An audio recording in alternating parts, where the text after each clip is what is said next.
I was born with a flat chest, just like a man. But my hips are 3 times bigger than most women.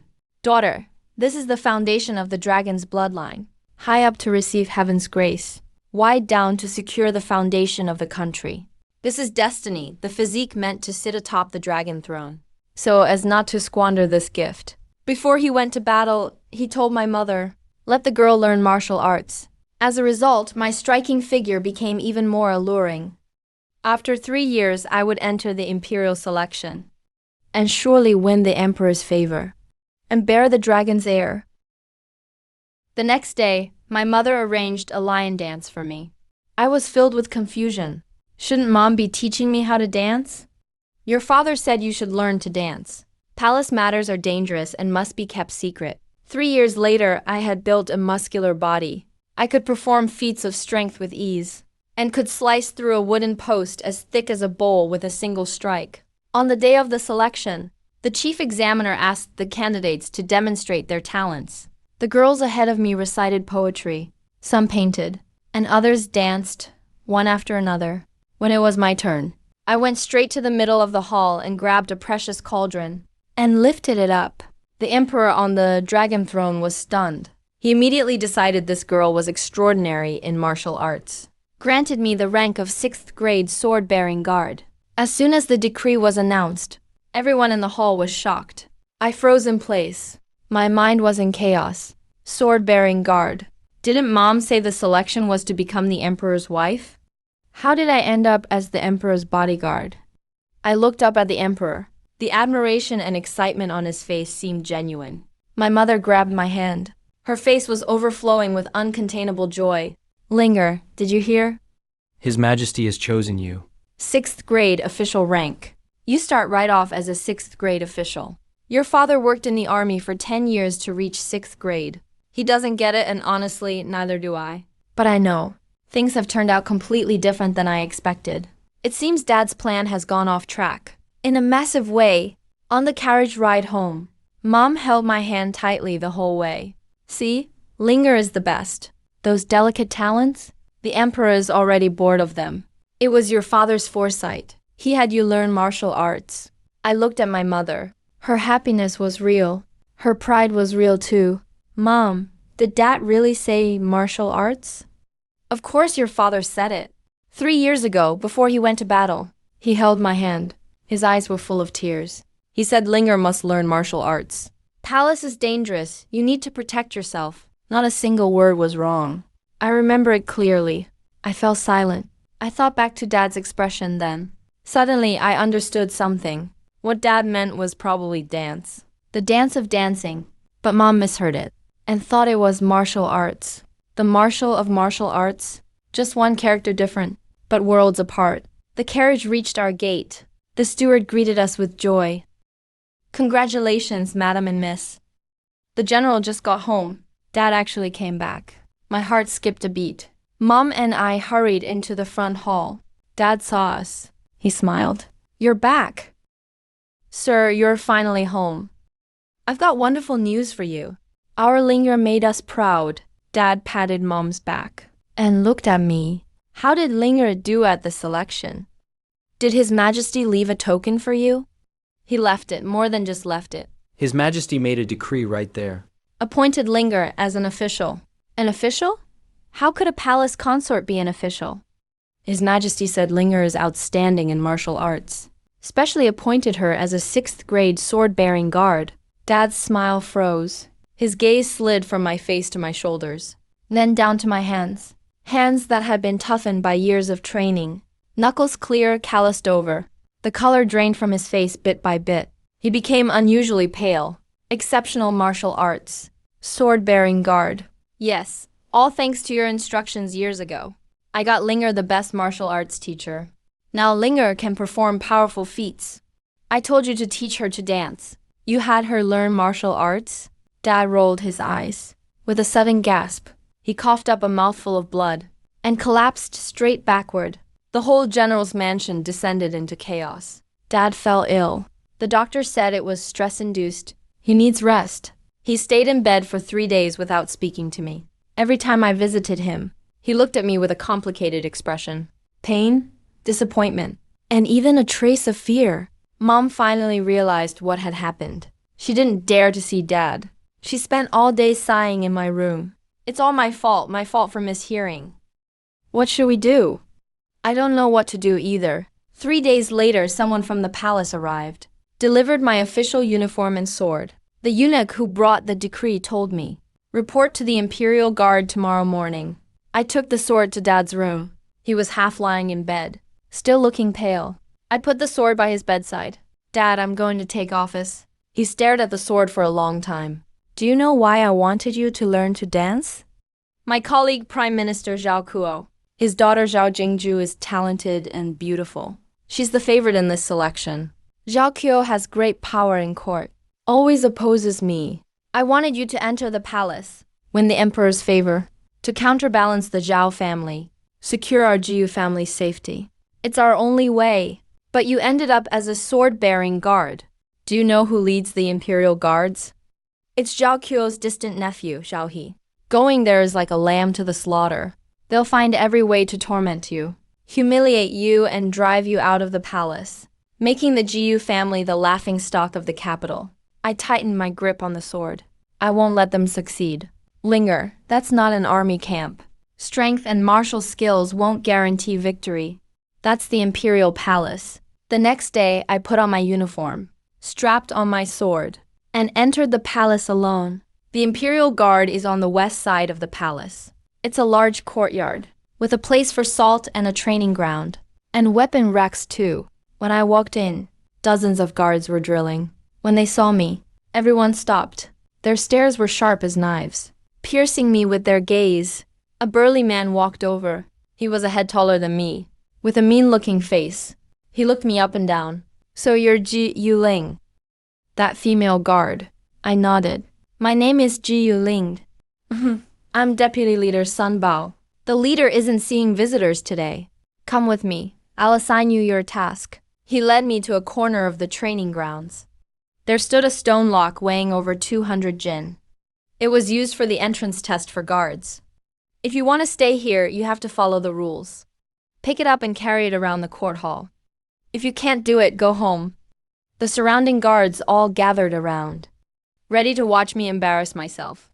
I didn't say a word. I grabbed the handle of the stone lock with one hand. I lifted it as if I were picking up a basket of vegetables. Sun Biao's smile froze on his face. Everyone's laughter got stuck in their throats. I carried the stone lock and started walking around the grounds. I walked steadily, one step at a time. I showed them with my actions. "I'm Juling and I'm here. And I'm not that easy to get rid of." I finished a full circle around the grounds carrying the stone lock, then put it back in its original place. It landed with a heavy thud. The whole training ground was silent. Sunbeam's face turned pale and then green. Having brute strength doesn't mean you can be a good guard. Jobs in the palace require brains and sharp eyes. Tonight, you're on duty at the Cold Palace. The Cold Palace is eerie and remote. No one wants to go there. It was obviously meant as a challenge. The surrounding guards whispered among themselves. Some of them looked gleeful at my misfortune. I didn't say anything. I took the waste token. My obedience left Sun Bin a little stunned. He seemed to expect me to argue or complain. But I didn't. It was like Sun Bin punched into a pillow. His expression turned even uglier. "If anything happens tonight, handle it yourself. Don't be late." He turned and left. A young-looking guard approached me. "Sis, don't take it to heart. Deputy Chief Sun is always like that. The Cold Palace is really spooky at night. You better be careful." At nightfall, I arrived at the Cold Palace gate on time. This place was much darker than the rest of the palace. There were 2 veteran guards on duty with me. They huddled in a corner, warming themselves over a small brazier. When they saw me, they just lazily lifted their eyelids. "Stay back, don't block the breeze." I ignored them. Hand on my sword, I stood at my post. The 2 veteran guards started telling ghost stories.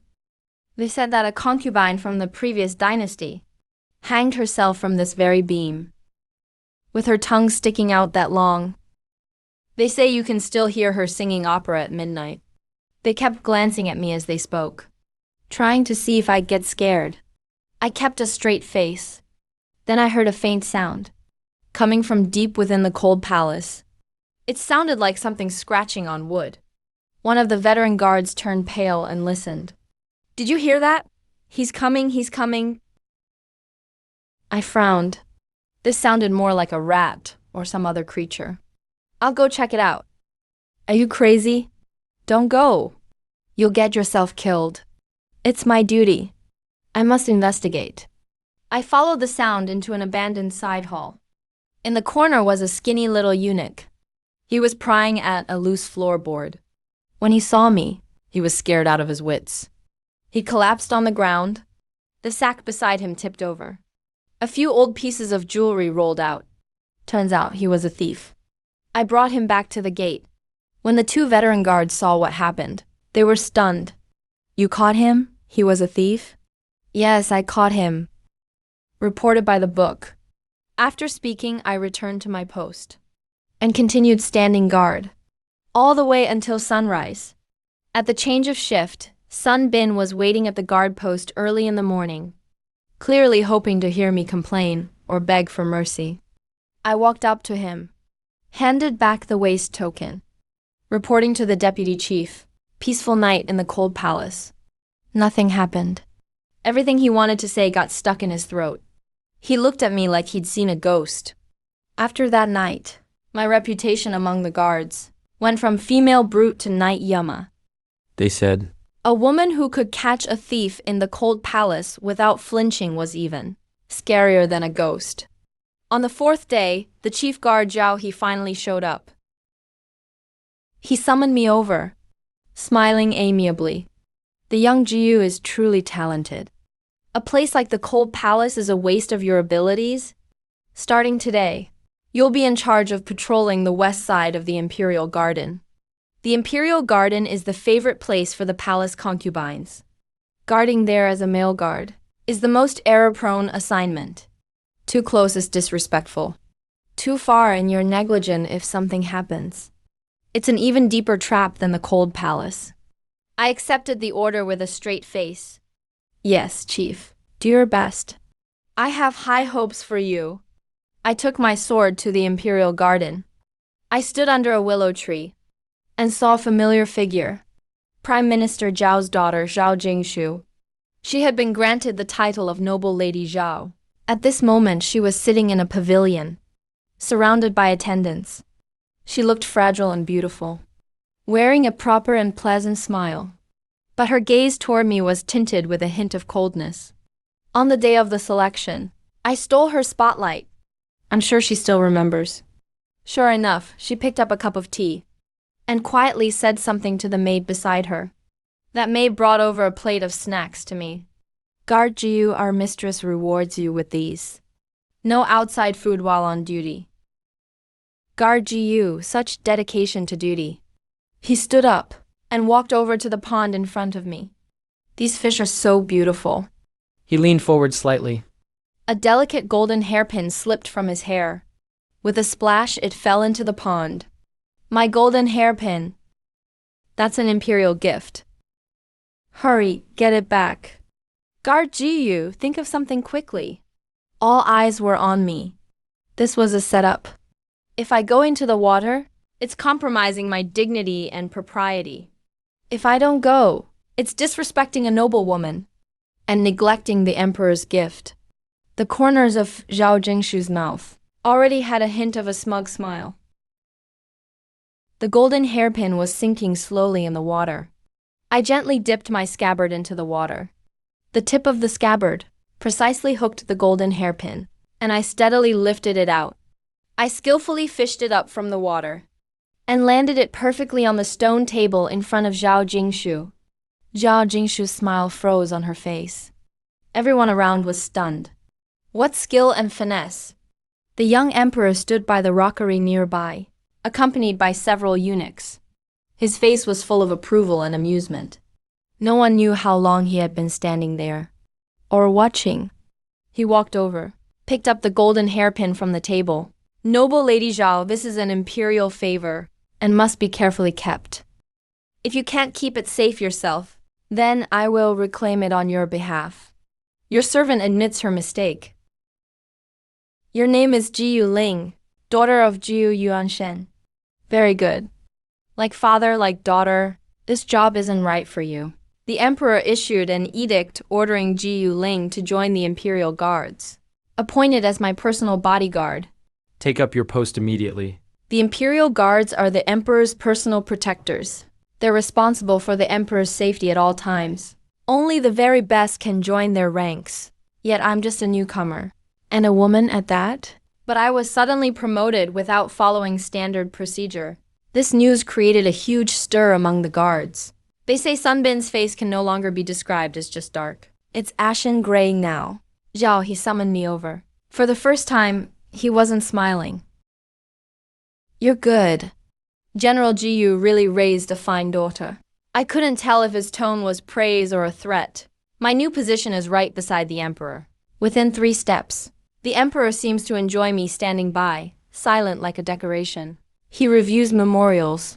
I stand by his side. He reads or plays chess. I still stand by his side. When he takes a walk, I simply follow behind. I don't speak. He rarely talks to me either. But his gaze always falls on me, intentionally or not, with a hint of curiosity and analysis. The other imperial guards are openly hostile to me. They're elite among the elite. Now they have to share their glory with a woman, especially Captain Wu Zhang of the Imperial Guard. He looks at me with suspicion and distrust. One day, the emperor received envoys from the west in the imperial study.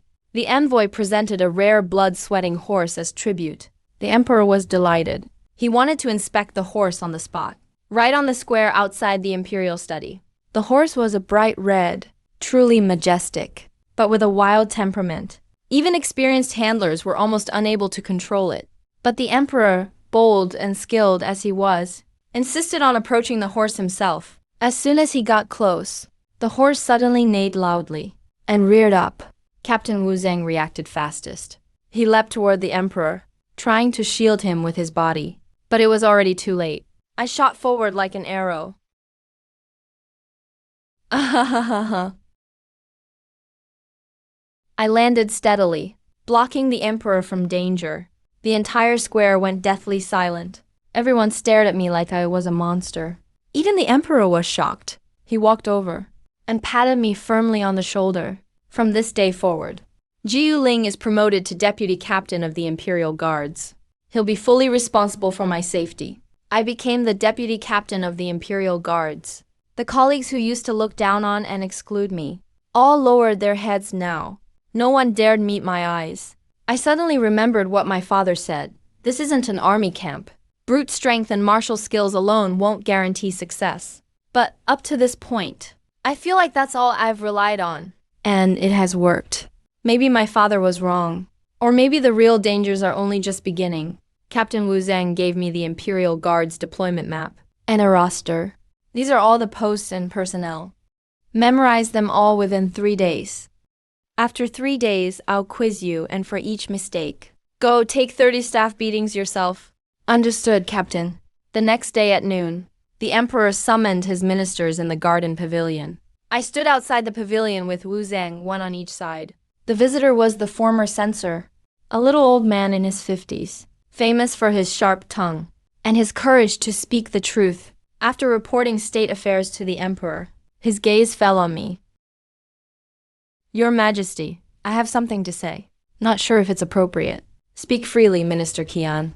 Your Majesty has made a woman deputy captain of the Imperial Guards, charged with palace security. I fear it may be inappropriate. Martial duties have always belonged to men. Women are physically weak, their temperaments unstable. How can such a great responsibility be given to them? Letting a military officer stay by your Majesty's side, instead of a scholar, truly pains me to the heart. It cannot be good for the nation, and undermines imperial dignity. Minister Qin, look at these hands. They've never written poetry, nor played musical instruments. But just a few days ago, these hands fended off a mad horse and saved my life. My dignity as emperor was preserved by my survival. If someone's martial skills can keep me alive, Their presence brings me the greatest honor. I misspoke. You may go. Did you hear that? If anyone questions you in the future, just tell them what I said. You are my deputy captain, not theirs. I looked at the emperor's young and resolute face and felt something indescribable. I obey, your majesty. At that moment, I noticed two people in the distance, Zhao He and Sun Bao. Their eyes were icy and venomous. I realized the more the emperor protects me, the more they'll want me gone. A real storm is coming, but I never expected it to come so fast, and even more treacherous than I thought. 3 days later, I had fully mastered the Imperial Guard's duties. During Wu Zhang's spot check, I answered with ease. He gave a subtle nod of approval. According to the duty roster, I was assigned to night duty at the Imperial Study that night. The Imperial Study stores the Emperor's Imperial Seal, and also many unpublished edicts and defense plans. I stayed fully alert from dusk until midnight. I patrolled 3 times personally, found nothing unusual. At midnight, Wu Zhang came to relieve me. He quietly entered the study to checking the seal and confidential files. The paddock cabinet reserved for military maps was slightly ajar. The bronze lock had faint scratches, looked like a sharp tool had pried it. My heart suddenly sank as Wu Zhang opened the cabinet. All the maps were there, but he pulled one out and unrolled it. It was a layout of the northern border, and in the bottom right corner of the map, where the Ministry of War's official seal should have been, it was blank. Someone had erased the seal with a special chemical. Even though the map was still there, this already counts as a security leak. Without the seal, the map can be easily copied and sent outside the palace. Did you notice anything unusual during your shift? No, then how do you explain the lock? I had no explanation. I checked the doors and windows, but I overlooked the cabinet itself. That was my mistake. Before your shift, who else accessed the cabinet? Imperial eunuch Fuzi came at dusk on His Majesty's orders. He said he needed an old memorial. He had the imperial token, so I let him in. How long was he inside? About the time it takes to burn a stick of incense. Yes, I believe it wasn't him. When something goes missing from the imperial study, the officer on duty is always the prime suspect. That's the rule. I was taken away, locked up in the special prison of the Imperial Guards. For the first time, I felt powerless. Not because I was imprisoned, but because of this silent trap. The crime of stealing secret inspection files. Either one alone is enough to ruin me forever. I spent a day in the cell. No one came to interrogate me. I kept replaying every detail from that night. Shafuzi went into the inner chamber. I waited outside. I could hear him rummaging around. I didn't go in. That was the rule. Unless summoned by the emperor, no one was allowed inside. My attention was on the doors and windows outside. I was certain no one could sneak in from outside. So the problem must have been from within. The next day, the cell door was opened. Wu Zhang came in. He was holding a dossier. He finally told me that Chancellor Zhao's faction had collectively signed a memorial, demanding severe punishment for me, as a warning to others. As for the stolen border defense map, it was from the defense region my father, Jiu Yuanshen, was responsible for. They suspected my father and I were colluding to steal military secrets. Then it became clear to me. This was a chain plot, not only to convict me, but also to take down the entire GU family. What about Shafuzi? Shafuzi hanged himself in his own room last night. He even left a suicide note confessing his crime. The letter said, "You promised him a large sum of money to make him help you steal the map." What did His Majesty say? His Majesty withstood the pressure and didn't convict you immediately. He said he wants to see you alive, or see your body if you're dead. A single suicide note doesn't prove anything. He gave me 3 days to conduct a thorough investigation into the case. These are all the statements and scene investigation records. See for yourself. If you're innocent, find the evidence in there to clear your name. Jiu Ling, I don't care if you're a general's daughter or the emperor's new favorite.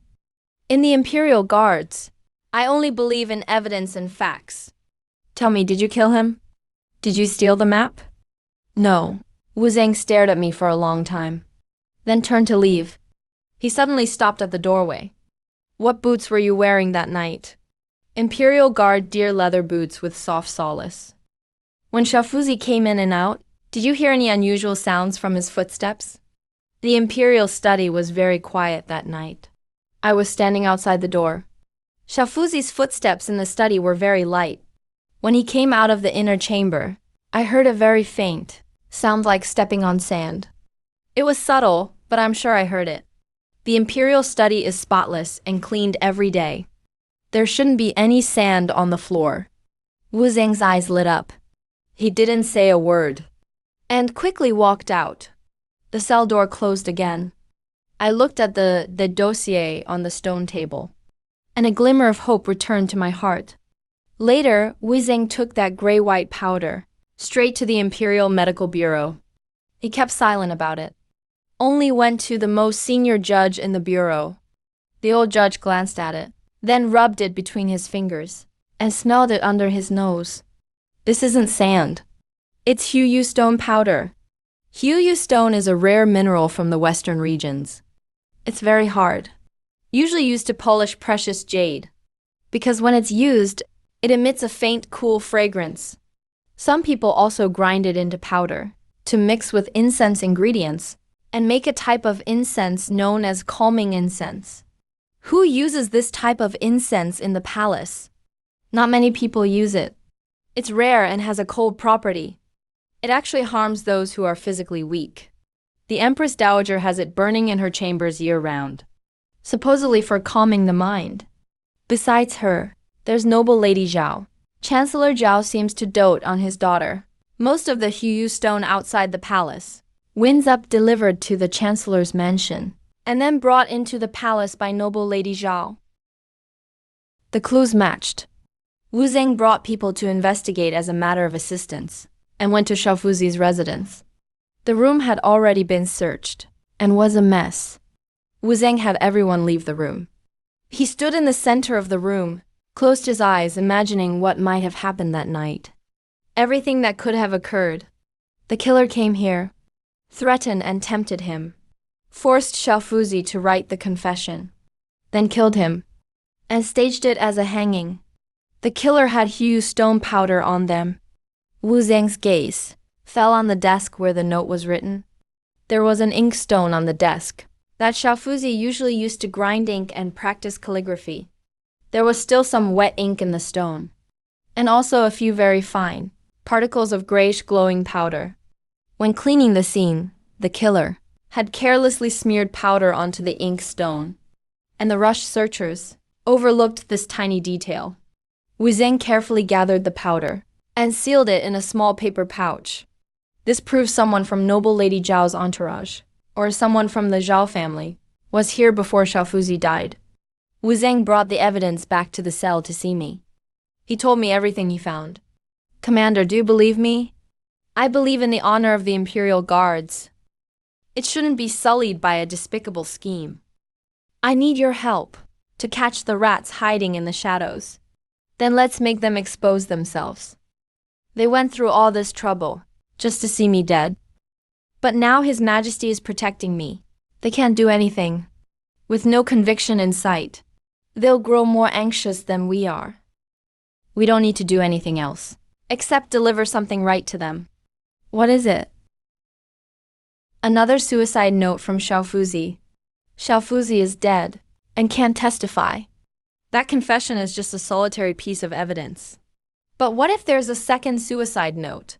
A note that says the complete opposite, claiming he was coerced by noble Lady Zhao's people to frame me. He saw no way out, and could only prove his innocence with death. It won't work. We don't have Xiaofuzi's handwriting. We couldn't forge it, but I can. My father was a general, but also had beautiful handwriting. He forced me to practice since I was a child. Not to pass the civil service exam, but so I could forge enemy generals' writing on the battlefield, to send fake intelligence. I've seen Xiaofuzi's confession. I've memorized his handwriting. That's way too risky.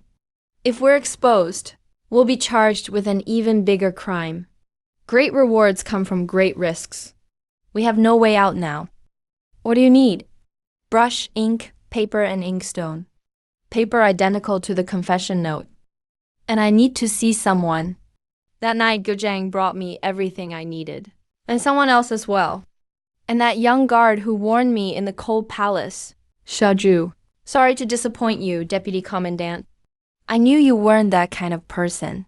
I need your help with something. In the days before Xiaofuzi died, besides being on duty, who else did he interact with? And what did he do? The more thorough the investigation, the better. Make sure to note down anything unusual. Shaju nodded vigorously, accepted the order and left. I spread out paper in the cell and began imitating Xiaofuzi's notes. Once, twice, 10 times. The only thing in my mind was the structure of those characters and the direction of the brush strokes. 2 days later, Shaju brought back a piece of news that I never expected. 3 days before Xiaofuzi died, he collected a large batch of fabric from the wardrobe bureau of the Imperial Household Department. He claimed it was for changing the curtains and tablecloths in Lady Zhao's palace. But when I checked the records, that month in Lady Zhao's chambers, there wasn't any registration of fabric being withdrawn. And that batch of fabric Xiaofuzi collected is missing. Fabric, how does that connect to the case? The padlock to the border map was broken open. There was scented powder mixed with makeup. Now, there's also a missing batch of fabric. All these clues are tangled in my mind like a mess of threads. I closed my eyes, forcing myself to calm down, to break everything down, one piece at a time. Xiaoju, do you remember the night it happened? Wasn't the floor of the imperial study unusually clean? The eunuchs on duty mopped the floor 3 times a day, clean enough to reflect your shadow. Now I know how they did it. They didn't pick the lock at all. There was no lock picking involved. Then what about those scratch marks on the cabinet? Those were added afterward, to create a fake scene of forced entry. Think about it, if you were the culprit and wanted to open a lock. What's the simplest and most direct way? With a key. Exactly, with a key. There are 3 keys to the confidential cabinet of the Imperial Study. One is with His Majesty. One is with the Deputy Commandant. And one spare is with you. Where is it kept? With Chief Steward Qian of the Imperial Household Department. Xiaofuzi worked in the Imperial Household Department. It wouldn't be hard for him to temporarily borrow the key from Steward Qian. It shouldn't be difficult. He could say His Majesty needed to retrieve an old file and didn't want the Imperial guards to know. he'd return it right after. Without anyone knowing, he opened the cabinet with the key, took out the map, erased the seal with a solution, then put it back. No lock-picking needed in the process, so there'd be no noise at all. That's why I heard nothing that night. And the fabric. What was the fabric for? It was used to cover up any traces. They knew I'm skilled in martial arts, and my hearing is sharp. Any unusual sound might get my attention. So they planned a completely silent crime. After Xiaofuzi entered the inner chamber, he didn't go for the cabinet right away. The first thing he did was spread that fabric on the floor. It would absorb every single footstep and muffle the sound of anything he might drop. After he was done with everything, he picked up the fabric, along with anything on it that might have traces of the crime, and took it all away. That way, the crime scene was left spotless. And about that scented powder, it most likely didn't fall from the culprit, but was purposely left in Xiaofuzi's room. So when we found the clue about the incense, our attention would be drawn to Lady Zhao, rather than the method by which the crime was done. They calculated everything. Yeah, they thought of every angle, except for one thing. They didn't expect that a lowly young eunuch would still feel unwilling and resentful before his death. Deputy Commandant, I also found out Xiaofuzi had a maid he was close to, named Xiaohong. After Xiaofuzi's death, she fell ill and was sent to the laundry bureau for hard labor. By the time I found her, she was barely surviving. She said that the night before Xiaofuzi died, he handed her an oilcloth bundle, told her to keep it safe, said it would be her way to secure her future. I opened it. Inside there wasn't gold or jewels, but a thin ledger, written in tiny, meticulous handwriting, and densely packed with records. I froze at the very first page. June 12th, Rainy. By order of Lord Zhao, he visited the chief steward of the Imperial Household Department too. have Xiaofuzi transferred to duty at the imperial study. Lord Zhao He, nephew of Xiao Qiuo. So it turns out, the mastermind hiding behind the scenes was right at my side all along. That ledger detailed how Zhao He bribed and controlled the palace eunuchs step by step to have them steal palace assets for him, even to selling government and military appointments. Xiaofuzi was just a small cog in his massive web. He left this ledger, intending to use it as leverage for rewards or self-protection. But it became my last and most critical trump card. I burned that forged suicide note accusing Lady Zhao, reduced it to ashes. Then I wrote down my own name, pressed my fingerprint on it, not on a forged letter, but on a formal accusation against Commandant Zhao He for forming factions, framing the loyal, and plotting to undermine the foundation of the nation. I handed it to Wu Zheng. Now the real show was about to begin. My lawsuit through Wu Zheng was delivered directly to the emperor in the imperial study. Read through that ledger alone, and my written accusation. They say he stayed silent for a long time, and then crushed the teacup in his hand. The next day, an imperial decree shook the entire palace. Ji Yuling, deputy commandant of the royal guards, guilty of negligence, with conclusive evidence, but considering past service protecting the emperor, spared from execution, dismissed from post and subject to investigation, thrown into the sky prison, sentenced to death after the autumn assizes. The news spread. Some rejoiced, some grieved. Lady Zhao rewarded all her servants in her palace. Commander Zhao He of the guards in the training grounds, in front of everyone, confidently lectured the new guards, telling them to take this as a warning. My mother fainted from crying. My father used every connection he had, pleading everywhere, but all his efforts vanished without a trace. I was led out of the royal guard's prison cell, in front of everyone, wearing handcuffs and leg irons, marched toward the sky prison. On the way, I saw many gloating eyes. He came too. He stood in the distance, watching me coldly. I kept my head down, stumbling along, playing my role as a convicted criminal well. No one knew that just before stepping into the heavy iron door of the sky prison, the person escorting me secretly slipped a key into my palm.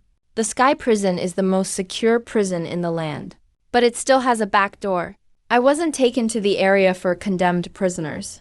I was brought to an abandoned interrogation room. Wu Zheng was already waiting for me inside. Well acted. I unlocked my handcuffs and shackles, moved my wrists a bit. Did they believe it? Zhao He has already started celebrating. He's hosting a banquet tonight at his villa outside Beijing, entertaining a few core members from his network. He thinks you're done for. The Jiyu family has fallen. Now the world belongs to the Zhao family. What did His Majesty say? His Majesty said you could borrow his sword for one night. Don't let me down. They're not just holding a banquet. They're doing a big trade tonight. That tampered border defense map. They've contacted a spy from Beatty, planning to trade it for a large sum of gold. The location of the deal is right at that villa. I understand. Catching them red-handed. This is the result the emperor truly wants. He doesn't just want to take down Zhao He. He wants to uproot the entire treasonous network. How many people? Among the Yuling guards, I selected 50. The most trustworthy brothers. They're already lying in wait around the villa. I'm responsible for encircling the perimeter, cutting off all escape routes. You're in charge of storming the main gate. This is His Majesty's imperial token. Tonight you are not Jiyu Ling, the prisoner. You are Heaven's inspector, an imperial envoy with the power of life and death. The night outside is dark and windy. I followed Wu Zheng, left through the secret passage of the prison. Tonight is destined to be a sleepless night. Lights shine brightly at the suburban villa. In the courtyard, everyone is drinking and chatting. Laughter fills the air. Zhao He sits at the head of the table, his face flushed with joy. Soon, everyone will congratulate the Prime Minister for another promotion. It's all thanks to Lord He's masterful strategy. That Jiyu girl still wants to fight us, overestimating herself. That old fool Jiyu Yuanshan. is probably still at home crying. Hidden in the darkness, unseen by them, 50 elite Yulin guards quietly surrounded the villa. Wu Zhang stands atop a tall tree, his gaze fixed on everyone inside the courtyard. And I Stand alone at the bright red main gate of the villa. I don't hide my presence. I just stand there. The 2 gate guards spotted me. Ji Yuling, aren't you supposed to be in the prison? I didn't answer. I just lifted my foot and kicked the heavy wooden door. I stepped into the courtyard. The courtyard fell instantly silent. Zhao, his wine glass dropped to the floor with a crash, shattering into pieces. He pointed at me, his lips trembling, unable to say a word.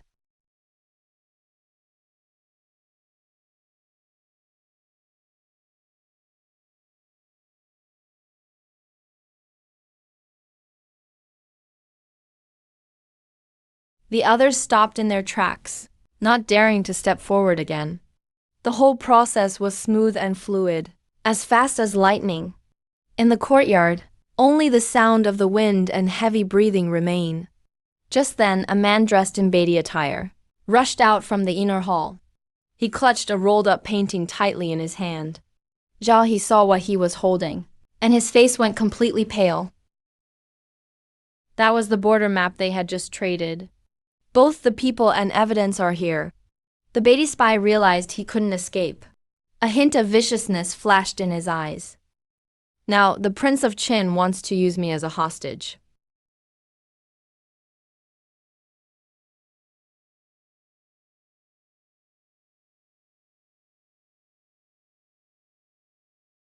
Commander Zhao, long time no see.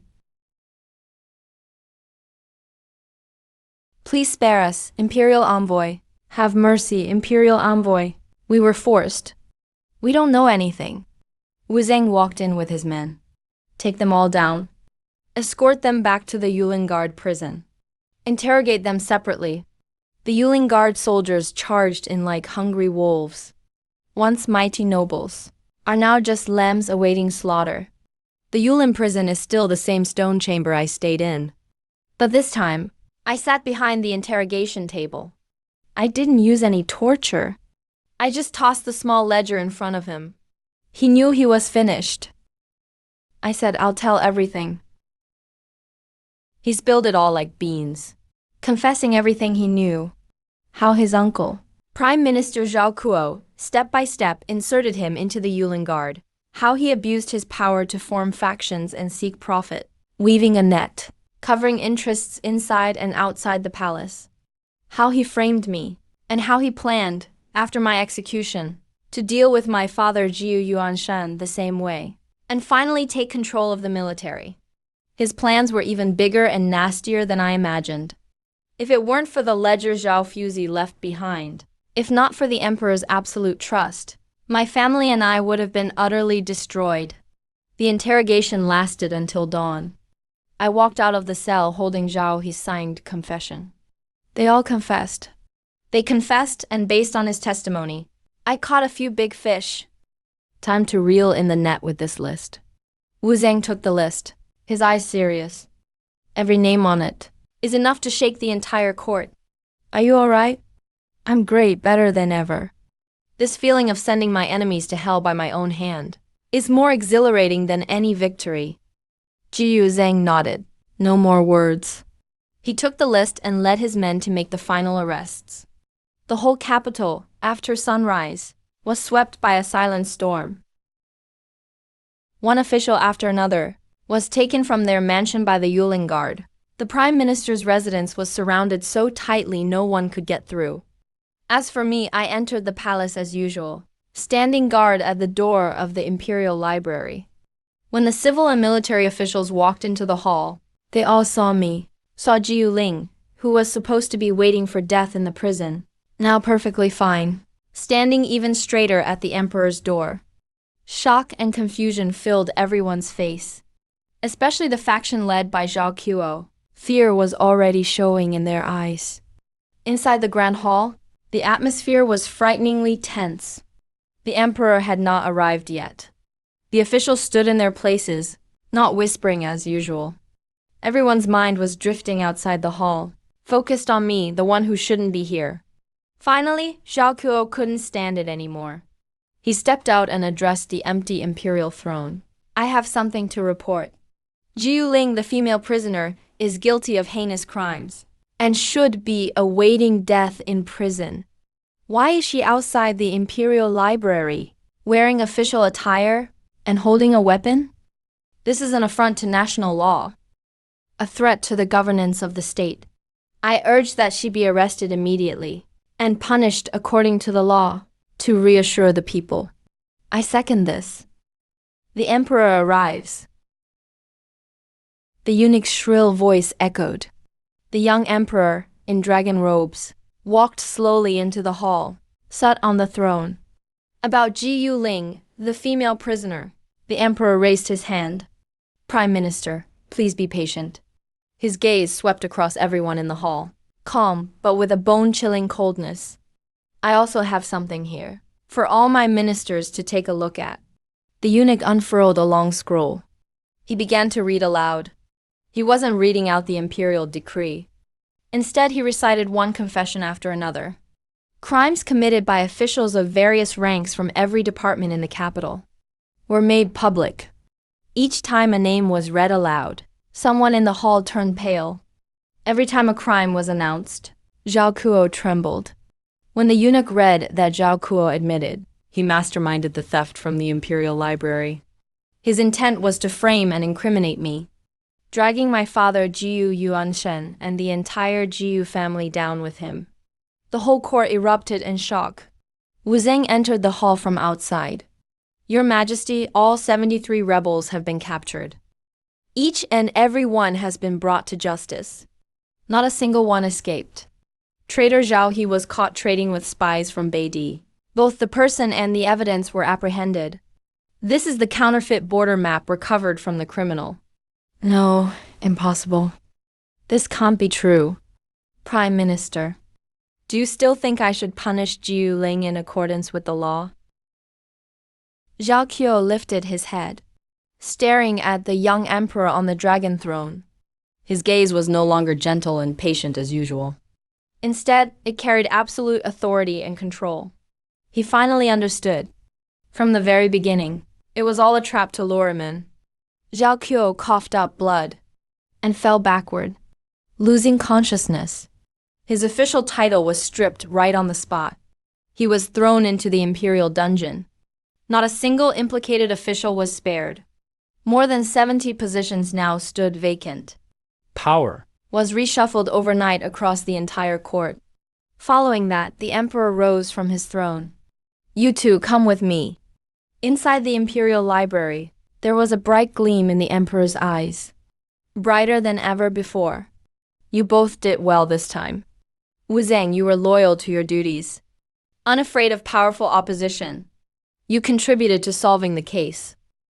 I hereby appoint you as Left Commandant of the Imperial Guards and grant you 1,000 taels of gold and a residence. Thank you, Your Majesty. Jiuling, I don't know how to reward you with a promotion. You're already Deputy Commandant now. A monetary reward? I feel that money and silver cannot match your achievement. The Imperial Guards are the Emperor's personal soldiers, the nation's sharpest blade. From today onward, there will no longer be separate left and right commandants of the Imperial Guards. Only one Grand Commandant will be appointed, to command 3,000 elite troops, protecting the palace, and overseeing internal and external affairs. Jiuling, are you willing to wield this blade for me? I suddenly lifted my head, utterly shocked, unable to believe it. Grand Commandant of the Imperial Guards. What an honor. What power. I was not only the supreme commander of the entire Imperial Guard, but also the Emperor's most trusted confidant. Even Wu Zheng next to me looked astonished. But he soon accepted it, and gave me a genuinely congratulatory look. I took a deep breath, knelt down on one knee. Your servant Jiu Lin vows to serve your majesty with utter loyalty, and never shirk my duty even if it costs my life. What an admirable promise.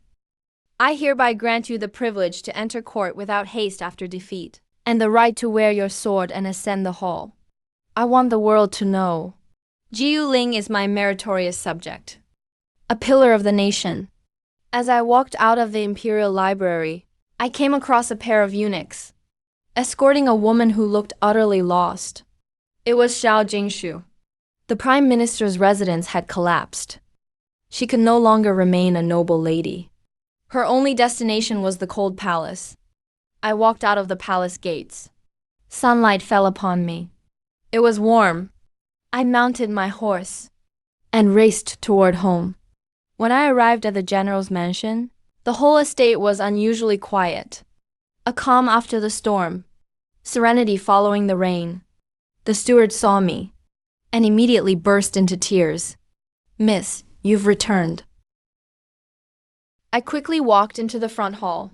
Mother was sitting on a chair, holding a handkerchief in her hand, wiping her eyes over and over. Father was standing next to her, pacing back and forth with his hands behind his back. "My dear child, you scared me half to death." "Mother, I'm fine." I'm back. "It's good that you're back."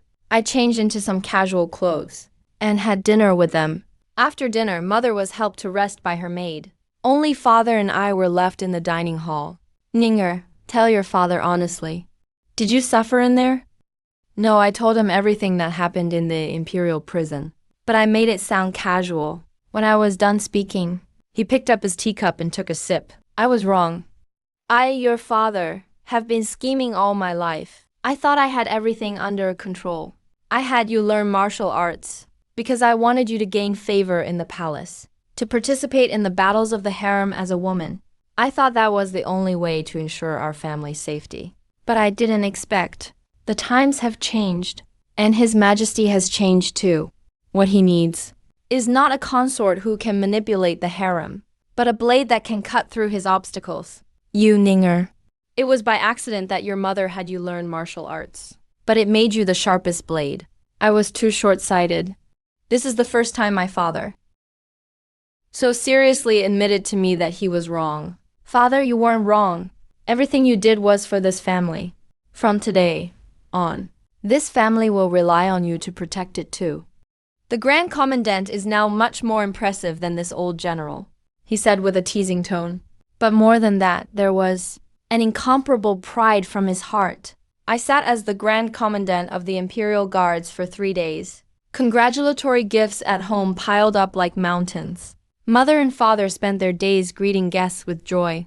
Their smiles were even brighter than during New Year, but I was even busier than in the Imperial prison. The Imperial Guards is not a one-man army. It's a complicated machine of 3,000 people. With Zhao He's downfall, many parts of that machine rusted. The first thing I did was change the parts. I promoted Wu Zheng to the sole deputy commandant, letting him take full charge of the daily training and discipline of the Imperial Guards. I selected Zhao Ju from among the regular guards and made him my personal captain. He's thoughtful and loyal. He's my eyes and ears within the ranks. I also promoted more than a dozen lower-ranked soldiers who performed outstandingly in the last operation and made them captains at various levels. I don't care about their background or who they'd followed before. I only look at their abilities and their loyalty. These actions caused a huge stir within the Imperial Guards. Those old-timers who relied on connections and seniority felt an unprecedented sense of crisis, while young talents who were previously buried saw hope. Within 3 days, the entire atmosphere of the Imperial Guards was completely renewed. On the 4th day, the Emperor suddenly summoned me. He said he wanted to test my martial arts. In the open area of the Imperial Garden, he held a wooden spear in his hand. "Come, Commandant Jiyu, let me see how fast my blade really is." So I had to pick up a wooden spear as well.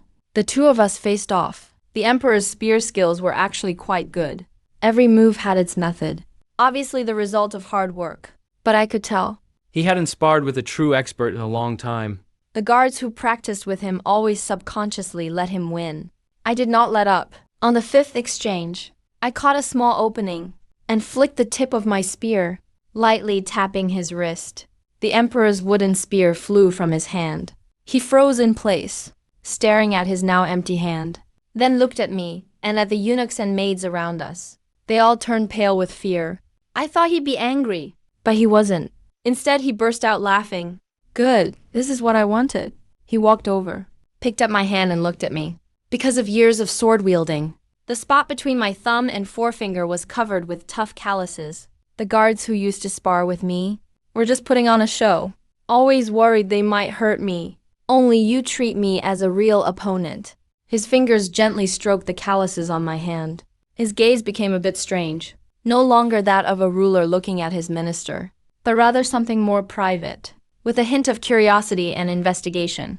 I felt a little uneasy, and instinctively tried to pull my hand back. He seemed to notice, and let go. I've heard.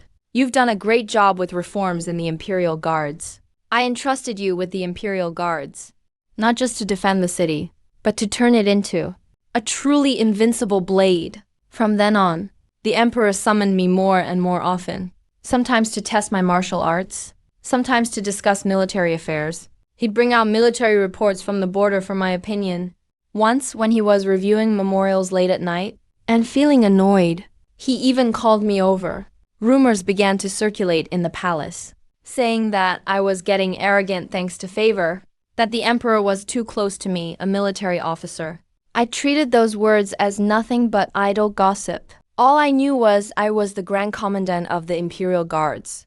My duty was to protect the emperor and guard the palace. As for the rest, I neither cared nor understood. The barbarians from Beiping sent a diplomatic mission to pay tribute. Leading them was the Khan's own brother, Prince Boershu, an enormous man built like a tower, rough temperament, arrogant and self-important. At the state banquet in their honor, he drank a few too many cups of wine and started to boast wildly. We warriors of Beiping are born riding horses and shooting arrows. One of us can take on 10 of your great Zhou men.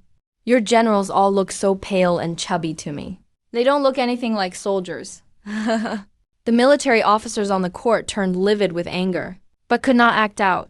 After all, it was an official state visit. When no one challenged Boershu's words, he grew even more pleased with himself. He stood up and did a perfunctory bow to the emperor. I've heard your palace is full of beauties. Why don't you send me 100 of them? And that woman general called Jiyu Ling. Send her to me as a concubine too. If you do, I'll recognize you as a friend I can treat as an equal. Prince Boershu, are you joking with me? Joking? Boershu never joke. You people of Great Zhou, isn't it your way to exchange women for peace? What's so special about a woman general? Even in our northern lands, she still have to listen to me. Outrageous! A barbarian clown dares to brag in front of His Majesty. Old man, who are you? Want to fight me? Your Majesty, I am Jiyu Lin, Grand Commandant of the Imperial Guards, requesting permission to fight. Oh, so you're Jiyu Ling. How do you want to fight? In the boudoir? I ignored him. I just looked at the emperor. Prince Jun Borku, my General Jiyu, wants to test the skills of the greatest warrior from the northern border. Do you dare to accept the challenge? Why wouldn't I? Today I'll show you all. Women should stay where women belong. Borku took a massive iron hammer from his subordinate. The hammer easily weighs over 100 pounds. Little beauty. I'm afraid I might accidentally smash you into ground meat. I casually reached for the most ordinary standard longsword from the weapon rack nearby. You can make your move now. Looking for death. Borku let out a furious roar, swung the iron hammer overhead, coming at me with tremendous force. The gust from the swing blew my hair backward. The women in the hall screamed in alarm. I didn't dodge. Just as the hammer was about to fall, I shifted slightly to the side, letting the hammerhead pass by.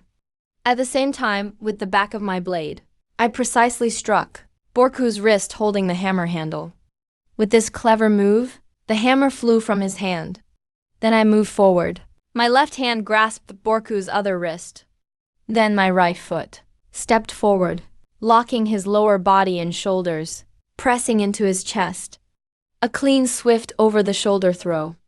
The hard blue stone floor cracked from the impact. The whole process happened in a flash. So fast no one had time to react. Borku lay on the ground, like a giant bear stunned by the throw. He struggled to get up but couldn't for a while.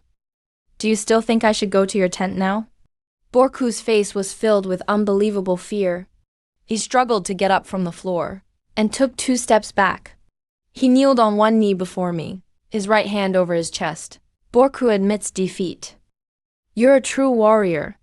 The hall was silent at first, then erupted in thunderous cheers. My father and the military officers were all flushed with excitement. Even the civil officials looked relieved and full of admiration.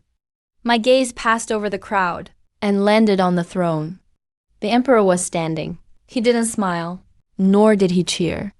He just quietly looked at me, with eyes so intense they seemed to melt me. The banquet ended with a strange and passionate atmosphere. Borku and his envoy left the capital the next day. It was said that once he got back, he told everyone, "The strongest warrior of Great Zhou isn't those burly generals, But a... female commandant as coldly beautiful as the moonlight." That night, after the banquet dispersed, the emperor kept me behind alone. In the imperial garden, in the same pavilion where we'd sparred before. Did you feel satisfied today? Satisfied I am too.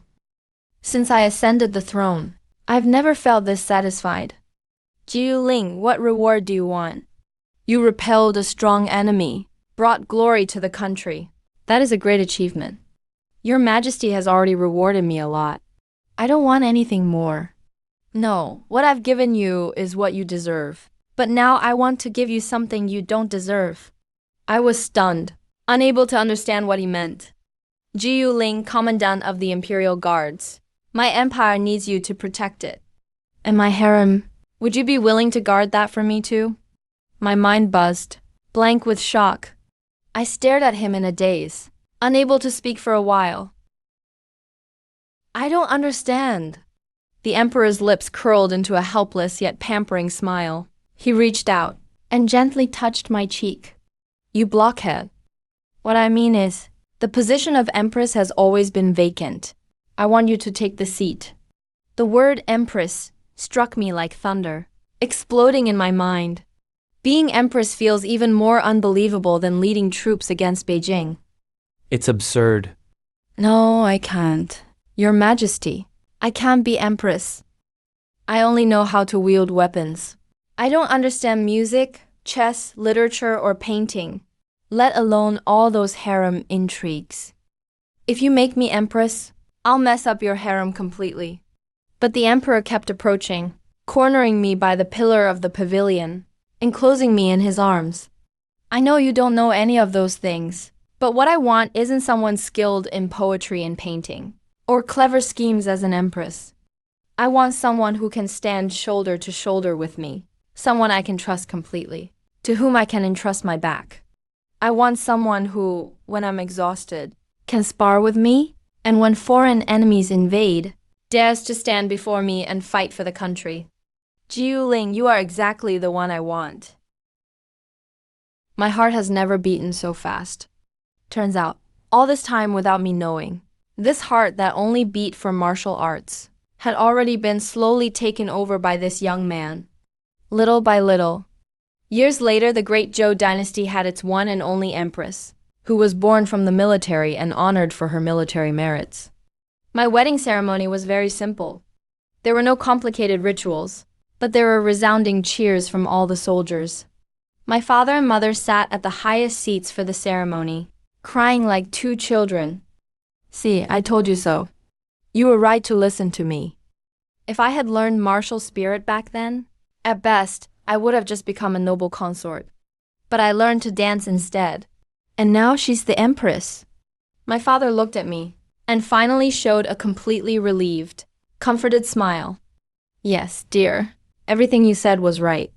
Standing in the sunlight, I looked at my sword, my husband, my family, and my country. I know. That my whole life is destined to be accompanied by swords and blades. But from now on, My sword will not only protect the world, but also the person by my side.